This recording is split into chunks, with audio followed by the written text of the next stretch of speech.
Søren Gyldendal er grundlægger af Danmarks første bogforlag, Gyldendals Forlag, som i dag er Nordens største.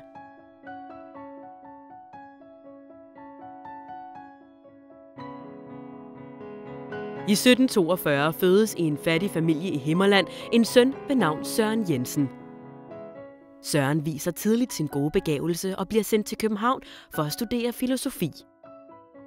Som supplement til studierne begynder han at sælge bøger og opdager, at man kan tjene gode penge herved. Han opdager også, at Jensen er et alt for almindeligt navn og ændrer derfor navn til Gyldendal. Mange fra samfundets top sidst i 1700-tallet ønsker ikke, at folk skal beskæftige sig med ting, der ligger ud over deres erhverv, da man er bange for, at det vil skabe modstand og uro.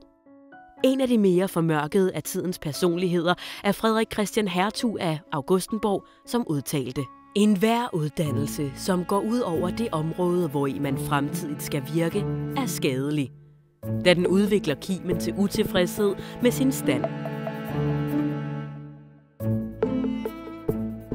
Mange kan læse, men udvalget af bøger er begrænset til Holbergs tekster og Bibelen, da der er censur på alle bogudgivelser i Danmark. Censuren ophæves dog i 1770 af Struensee. Samme år starter Gyldendal sit forlag. Han er dog optaget af mere end blot at tjene penge.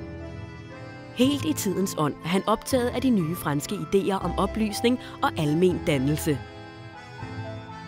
Forlagets bogudgivelser får da også stor indflydelse på oplysningen af danskerne.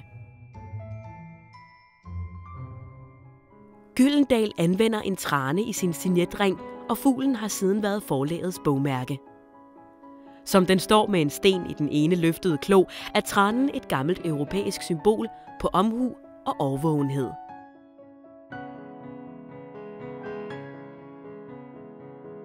Søren Gyldendal dør i 1802.